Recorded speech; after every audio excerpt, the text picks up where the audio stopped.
I got every kind of audience out there. And when I yell, why do I get my mic turned down? I'm going to blow the speakers if I don't get it loud. Give me the volume. Now back it off, just below that whine. When I yell, I want to be heard. Because I only yell when there's an occasion for yelling.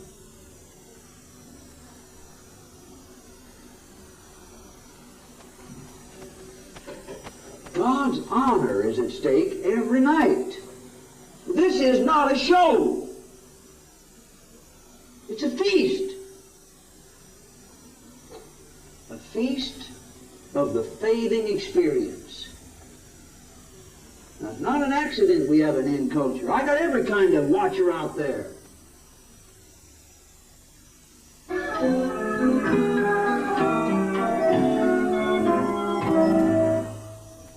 I'm weary and tired. I just want to rest. My labor is o'er. I want to rest. My labor's o'er. Lord, I'm through. Someday to that peaceful shore. My labor is over and I'm going someday to that beautiful shore. Where I'll I know for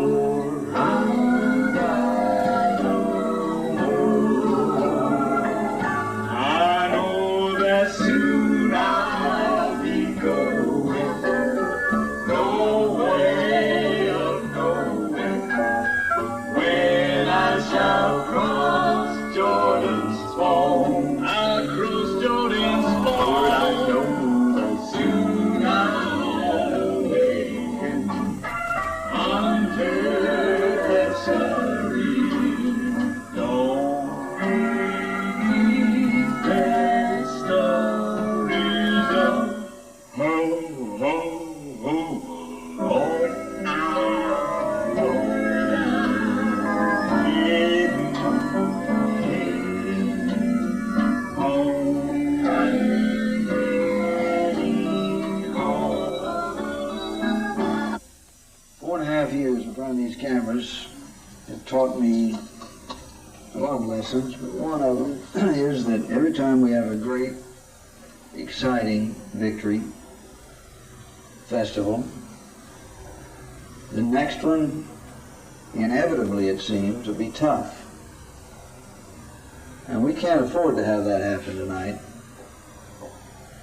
The you that have been regular watchers, and there are thousands of you, some of whom have never missed a program in 4.5 years.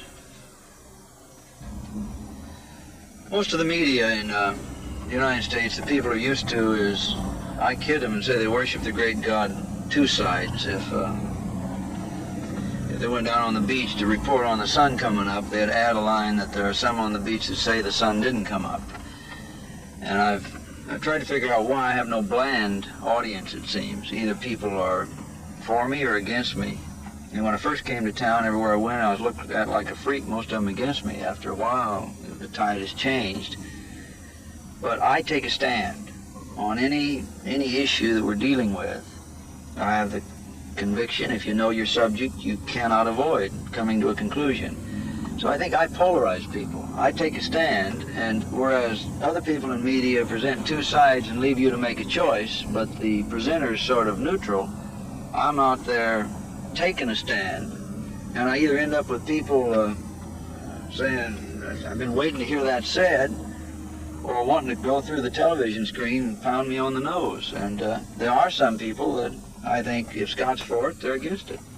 That's a negative power if I wanted to misuse it. Just if I take a stand, I can guarantee and predict the reactions of some crowds. Have you ever been threatened? Lots of times. Can you describe an incident, one or two? They decided in New England they would seize our property and tax us on the ground that we were not a church, we were a television station. Well, I barricaded myself inside the studio. We were inside the studio for 48 hours. It was rain and sleet. The street outside was blocked. Traffic couldn't go by. People were laying on the street. Their kids laying on the sidewalk as the sheriff came to barricade or to seize the property. I had a communion table set up and said if it came in, he'd have to come through the door and over the communion table and over me to get in. Well, the sheriff couldn't get through the people, so to save face, they did a cowardly job. And the taxes were in the city of Hartford. They went 8-10 miles away to another city, seized our transmitter with one lone guy who has sugar diabetes.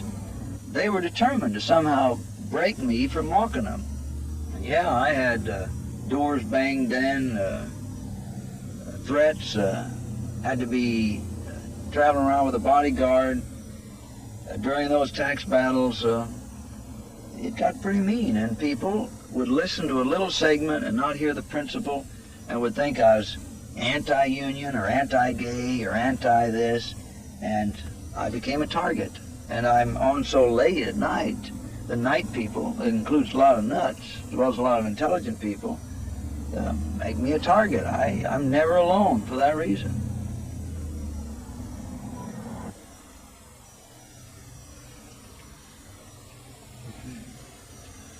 We're here today to give our friends an idea of what our son was like when he was growing up. I want to say, first of all, that he has been the most wonderful son to his father and I that any parents could ever want. But one of the fellows on the staff here said to me, we want you to tell us some nasty little thing he did. I'm going to. He was about 2 years old. I was frosting a chocolate cake, and that always got him when he could get chocolate cake. So he could barely tiptoe and reach the top of the drain board and stick his finger and go around and get the chocolate cake. So I slapped his hand, and he fell on the floor and began to scream and hold his breath till his face got blue. And I grabbed him up and whirled the cold water faucet open, and he wasn't long getting his breath. And he didn't have any more of those kind of fits during the time that he was growing up. You know, while he was getting his PhD, doctor's degree in Stanford University, he would come home over the weekends and work with me in the church. I was pastor of the church up north, and all the time he was working with me, he was still battling against something that he had kind of lost, a certain faith, and then it was revived again, as you've heard him talk about his faith in the resurrection. I think he's proud of his dad, as his dad is proud of his son. May I say one more thing? Our son is the kind of a person that the ordinary people can understand. Sometimes people educate themselves till they talk over the heads of most people. But our son is just down to earth. And my mind went back when my husband was thinking about when he was a teenager. My mind went back to when he was in the 7th grade. His teacher sent me a little note with a report card, and his report cards was all A's. And she sent me a little note saying, while he was yet in the 7th grade, do you know you have a genius for a son? That's what the teacher wrote me when he was in the 7th grade. So we're very proud of our son. So I ask you to give me the dignity, the way the Macedonian Philippian Christians did Paul, of declaring in your own vote of confidence your trust in what I came here to do. And as long as I could walk face to face with the Lord, I don't mind accounting to you. You watch me every night. But I'd keep the government out of this church. Now I'm asking again for that vote of confidence tonight. I guess I'm the only pastor in the world that gets his votes weekly in checks. We're under fire. Newspapers writing lies. I've told you we'll be here till Jesus comes. And we will. I'm asking you to hang your body in faith tonight. And you are. 15 minutes went by. I have a message here that's a sample of dozens of them that's coming in. Dialing since Dr. Scott asked us to. Just got through after 5 minutes trying. We don't have enough phones for you tonight. When you finally got jarred into doing what we asked you to do. So I'm going to extend it. We're into the next hour. I'm going to give you another 10-15 minutes to declare yourself for the next year. And it's still pouring in. Here's 360 pledges for a year. We're opening the Gideon board. Here's 2,400, 540, 120, 1,200, 240, 180, 2,400, $600, $600, $3,600, $480, $3,600, $240, 2,820, 600, 600, 3,600, 360, 250, $3,000. On it goes. 2,000, 1,200, 2,100, 12,000, 6,000, 1,200. I haven't got time to read them. I want you to keep calling. The phones are jammed up again. Don't stop. We're going to play the Statesman again.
$600, 1,800, 1,200, 480, 1,200, 1,200, 2,220, 600, 600,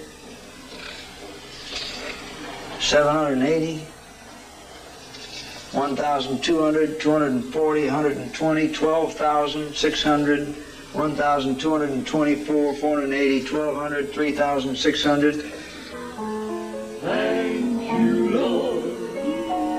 Thank you, Lord, for saving my soul. Thank you, Lord. Thank you, Lord, for making me whole. Lord, oh Lord, I want to go to heaven.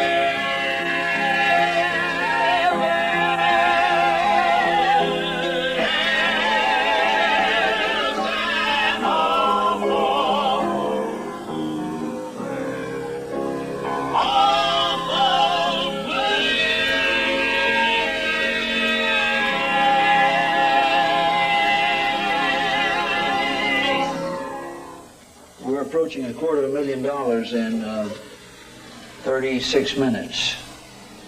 Let's take it on up to 45 minutes, 10:30, and see if we can't take it over $250,000. Every one of you that are renewing your commitments. This Saturday night, we're here live, and we reopen the Gideon Band. As I said, it could be $1 million night, but at least I want to see it go over the $250,000. Here's 3,600, 1,200. Wait a minute, Joe. Bring those back.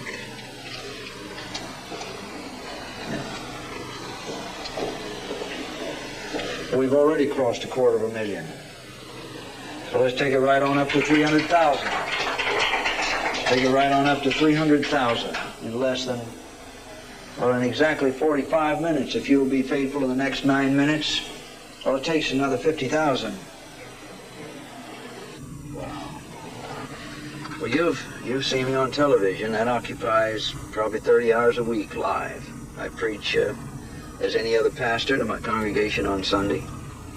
I'm the elected president of a 2,000-member church denomination. I conduct quarterly board meetings with them, go to the annual conventions, preach their conventions, deal with my vice presidents, learn to delegate, and have good men who handle most of that. I pastor another church in Northern California. We have 9,400 supporting members in our church. I have to deal with the mail load. Most of us delegated. I have a lot of intern associates. But I am an elected pastor. My big concern is to make sure that when those members are in a hospital sick or have vital needs, they don't feel that they're neglected by their pastor.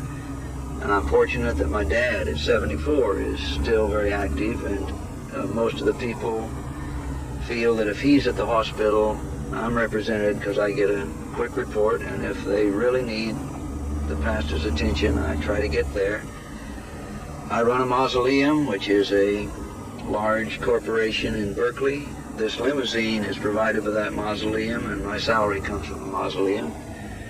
I run a publishing house in San Francisco. The publishing house does all of the in-house printing that we have. And it, in turn, all of these are owned by one of the two churches. I don't own anything.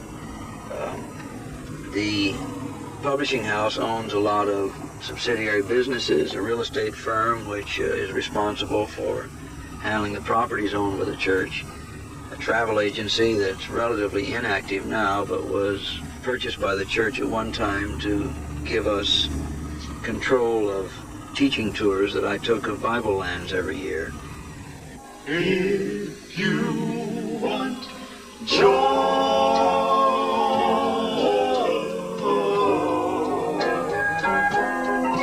come to Jesus. If you want peace,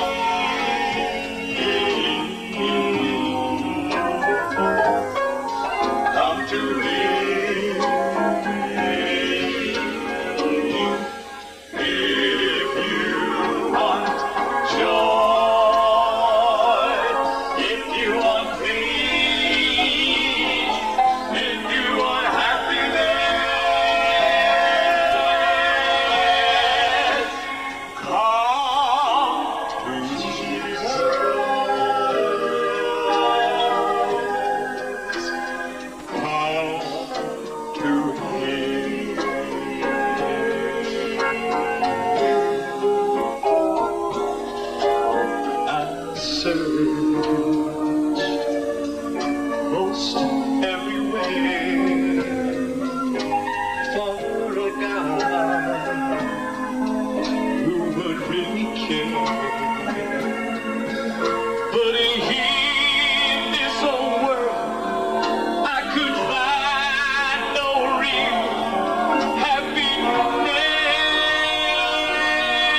oh wonderful joy.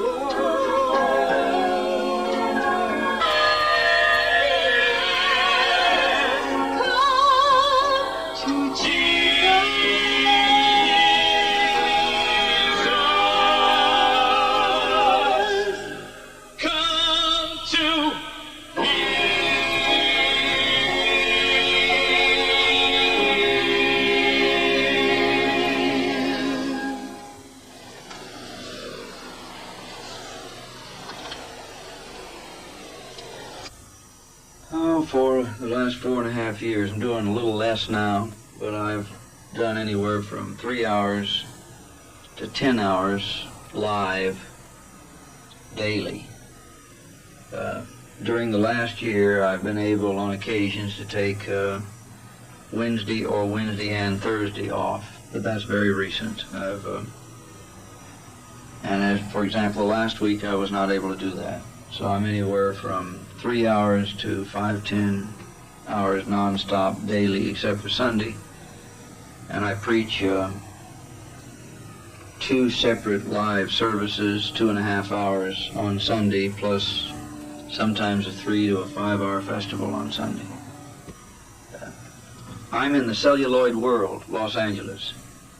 I probably have the largest audience of actors and people in the industry, because they can't really believe that what they see is what is. To them, you act when you get in front of the cameras.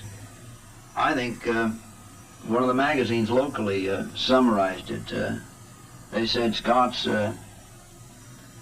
raw anger every night is refreshing, and I quote them. So you sit in front of the camera and say, here's another poor son of a bitch with all kinds of problems wrestling to survive, and they identify with it. I think that everything else they see on television creates the artificial environment in the home. The people see me wrestling with literal life and death issues for my organization and myself, surviving against the very same elements they have to survive against. Government oppression, misunderstanding, caricatured perceptual sets laid on you, and you're going through life trying to get the flack off of you. And I'm doing that in front of the cameras every night.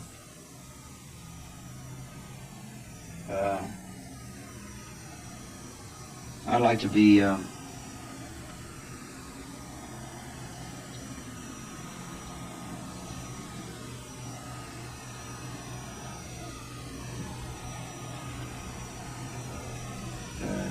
me tell you what makes me happy. Get me on a jet 8,000 miles to a city where nobody knows me. Yeah, I'd like to be able to go somewhere and just not have some life and death struggle. I am too good to be really bad and too bad to be really good. I don't enjoy being the good guy, because I'd rather do some hellish things.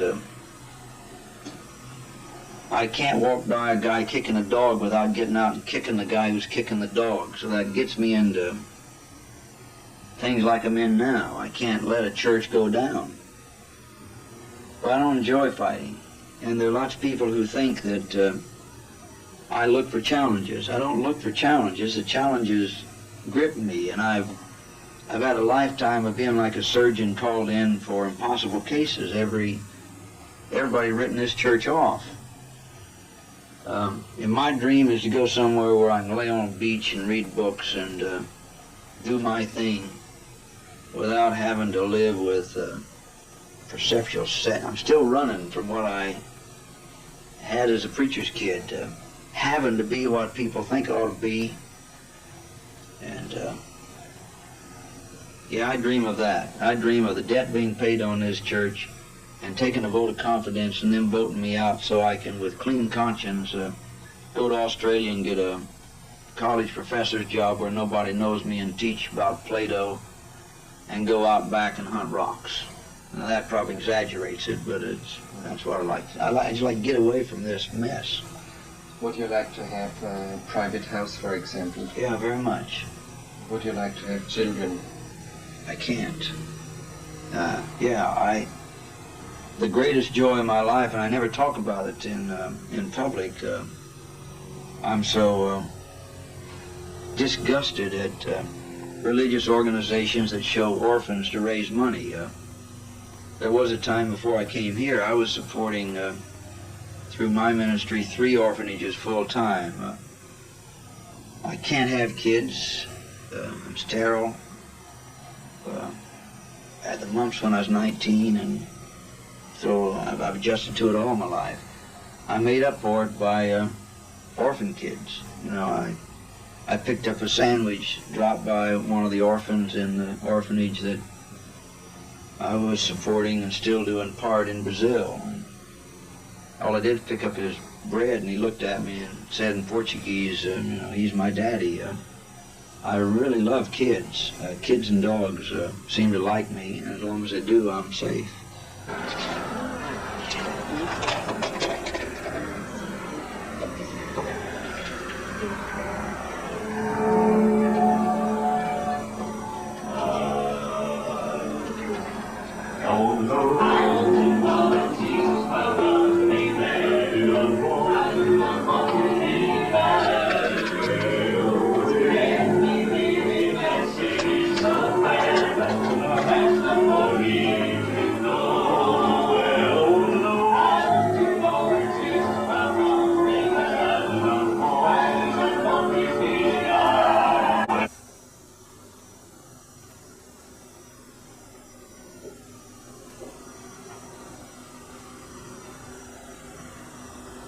I will not be defeated tonight. 5 phones are available.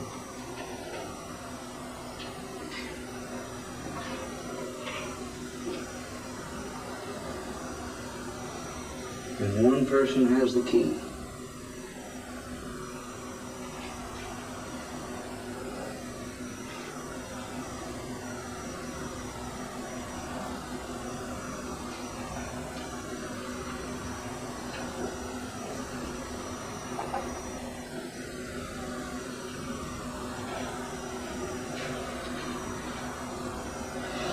Not one more word tonight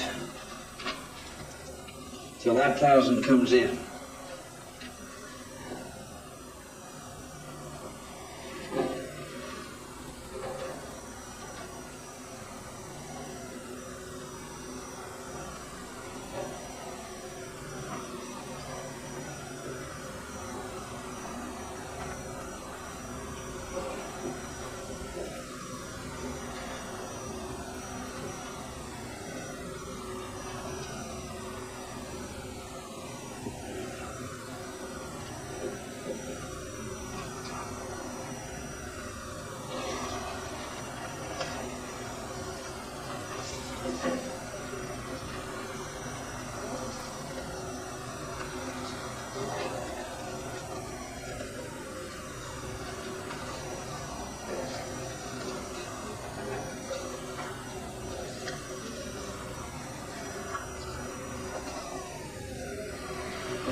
Do you understand that God's work hangs on $600 miserable? And you sit there glued to your chair. How long must I teach you the principles of spiritual warfare. 30,000 means nothing now. God is held to an open shame. While 22,400 pours in, $600 kills us. It has nothing to do with money at this point.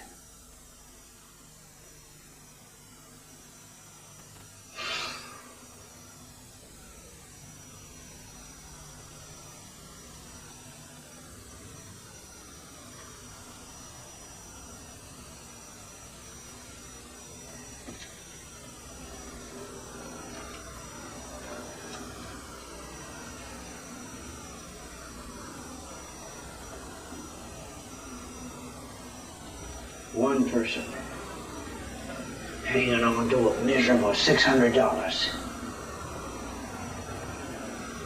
You think I'd blow over 30,000? But people who name the cause of Christ and sing I surrender all will let God for an hour hang over peanuts.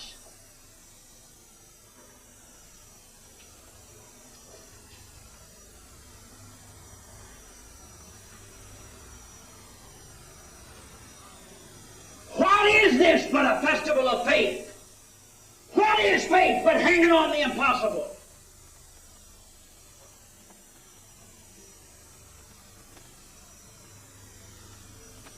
The network ought to be shut down. As Sodom and Gomorrah were destroyed. If God can't find 4 people, what is Christianity?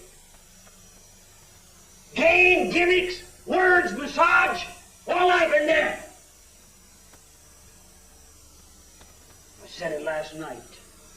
You'd have to tie me down with ropes if we were so close to victory that something I had in my hand would give it.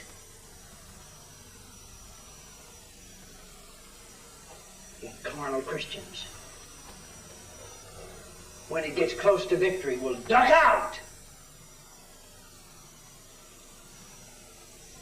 God brings it so close that those that couldn't give 1,000 could be the ones that bring it over. But you sit there glued to your chair.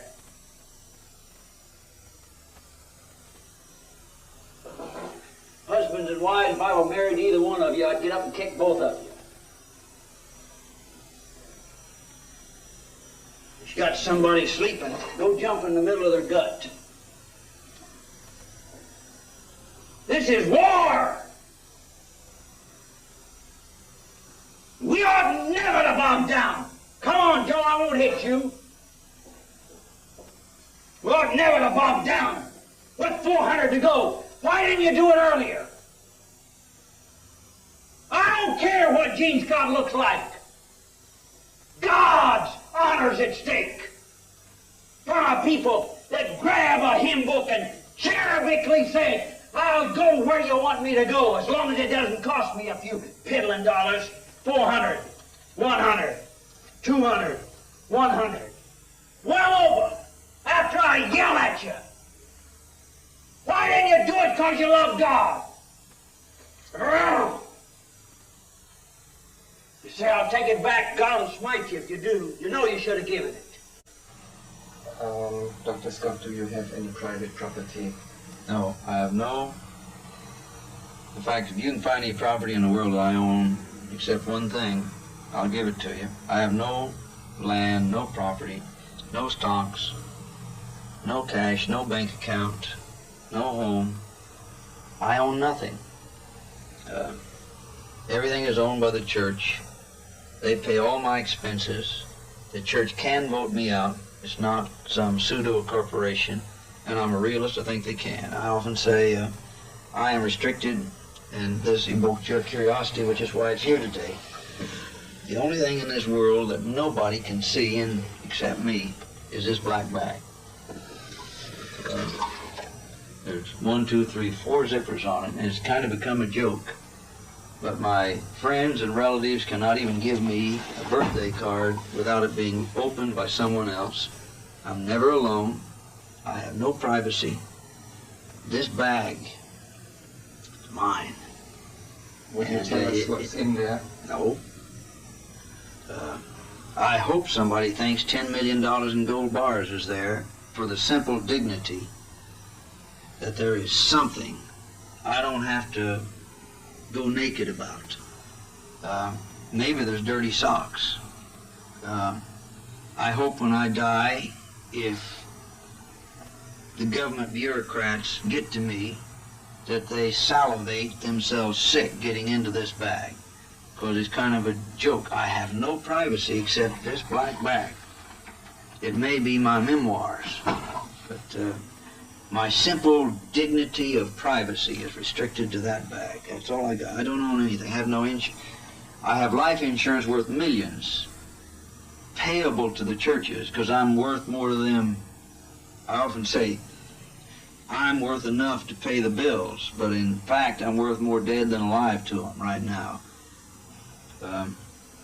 I came with a unanimous vote to lead this church out of debt, but I'm the guy that goes to jail on most of the last February in my refusal to turn over the private contributor lists of this church. I faced a certain trip to jail, like a news reporter who won't reveal his sources. And I'm 50 years old. I'm in good health. But yeah, I late at night want to quit sometimes. If you ask me if I'm 100% sure of my faith, no, I'm not. You know, as a philosopher, I know I can't prove I exist. Do you cry? Are you a man who would be able to cry? Yeah, I almost cried a minute ago when you asked me what I dream about. See, misunderstanding is the pain. Everybody thinks I'm a fighter. Man, I hate to fight. But push me and tread on a principle. I'm going to do it. I believe inwardly no man should be a boss who wants to boss.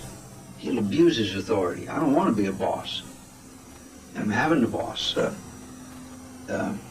Yeah, I cry a lot of times. Maybe probably once a week. I cry it out. Most time alone. I don't think I'm a crybaby. But yeah, it bursts forth. And I suppose the thing I cry the most about is misunderstanding. I believe I'm the most honest guy on TV. I believe that I don't deal in Jesus junk. I don't peddle lies. I tell Christians to be Christians. Yet I'm the guy being attacked. That's what I cry about, is the inability to be taken at face value. You seem to be very lonesome.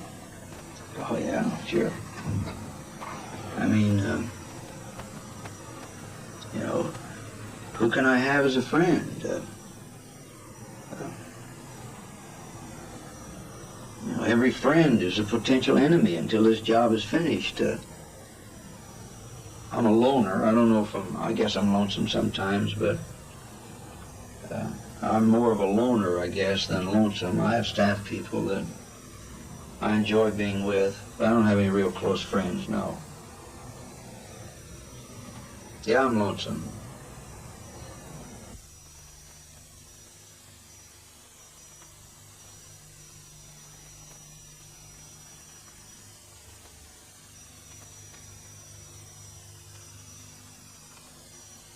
I already got it done. The part that counts, we're gonna write. I can see them back there, clapping away, these bureaucratic monkeys. You hit them on the head, and all they do is squawk. I've made up my mind on the 30th. Look, we got this old bureaucratic monkey. We got one arm lame. He can't even hit his cymbals anymore. He is wacky. Hit a bureaucrat on the head. This is all he knows to do. Get the profile. He's good looking. Watch his eyes protrude. Look at that.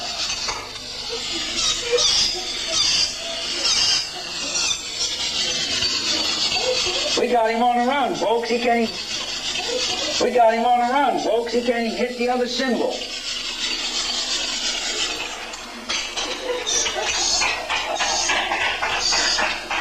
I think we ought to give the FCC, and you notice no matter how they land, the right end is always pointed at the camera.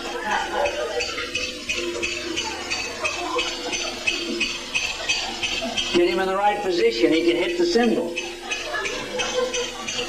I think we ought to give the FCC their dignified monkey salute tonight. They think they're going to stop us from an appeal by compressing us to 14 days. I want you to know, if it's 14 hours, we can still do it, and we'll win. They better give them their monkey salute. The only thing they'll ever accomplish around here is make this kind of noise. Turn them all on. Give me some Monkey Farm, the FCC Monkey Band, Monkey Farm music. I'll fly away.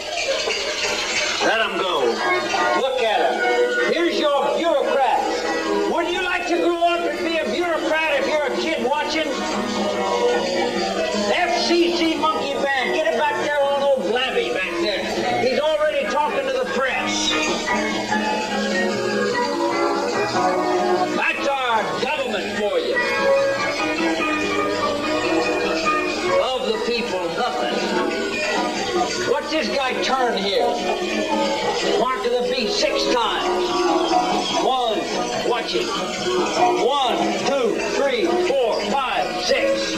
Over he goes. 1, 2, 3, 4, 5, 6. Over he goes. Get the old talky one back there. Get him going. Get him on the head, Joe. Get him out front with his red pants and bang him on the floor like you did. Yeah, that's right. Get that one again. Get him on the head, mate. Turn him, bang his head on the floor. That's right. That's the only way to treat a bureaucrat. Hit him again.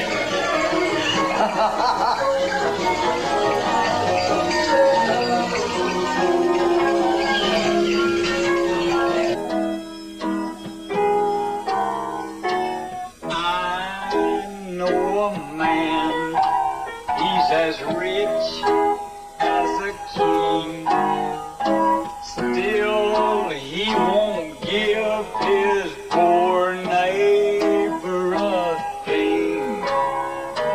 His day will come, I'll make a bet, he might get to heaven, but here's what he'll get.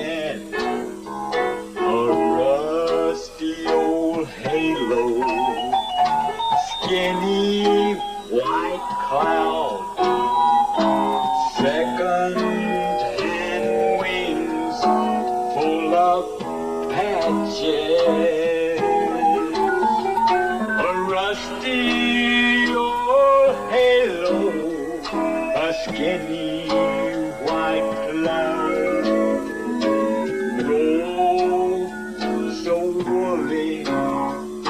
It scratches.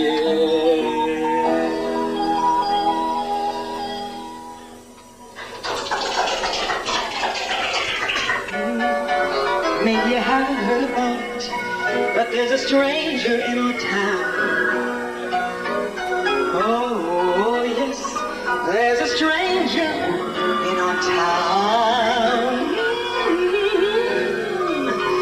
There's a stranger in our town, and he's giving sight to the blind.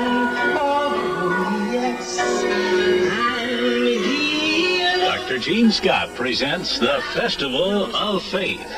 Not a lot of hoopy, just straight talk. Now, here's your host. Never seen before.